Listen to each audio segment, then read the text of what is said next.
Akala ni customer, wala nang pag-asa ang power window ng sasakyan niya. Pero ang hindi niya alam, isang simpleng repair lang pala ang kailangan. May pumasok naman dito ngayon sa shop na isang Suzuki Stingray. Ang naging problema ni customer, yung power window sa passenger side sa harap. Ang sabi niya, simula pa raw noong nabili niya ang sasakyan, hindi na talaga gumagana ang bintanang yon. Kaya nasanay na lang daw siya na hindi ito ginagamit. Habang naghahanap siya ng pwedeng magayos, napanood daw niya ang mga vlog natin tungkol sa power window repair. Ang sabi pa niya, halos lahat daw ng vlog natin ay pinanood niya, simula pa sa pinakaunang upload hanggang sa mga bago.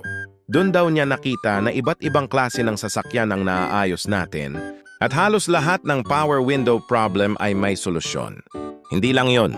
Binasa rin daw niya ang mga comments ng mga naging customer natin at napansin niyang puro magaganda ang feedback. Doon daw siya lalo nagkaroon ng tiwala, kaya kahit medyo malayo ang biyahe, dumayo siya dito sa Door Doctor Garage.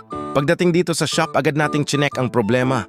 Noong binuksan na natin ang door panel, doon natin nakita ang totoong dahilan. Naka-plastic tie na lang pala ang power window mechanism para hindi tuluyang bumagsak ang salamin. Ibig sabihin, pansamantalang remedyo lang ang ginawa dati, pero hindi talaga naayos ang mismong sira. Kaya isa-isa nating inayos ang lahat ng dapat ayusin. Nilinis, inayos ang mekanismo, sinigurado nating maayos ang bawat galaw, at pagkatapos ng testing, bumalik na sa normal ang power window. Isang pindot na lang, maayos na ulit ang pag-angat at pagbaba ng salamin nung sinubukan na ni customer na pangiti siya.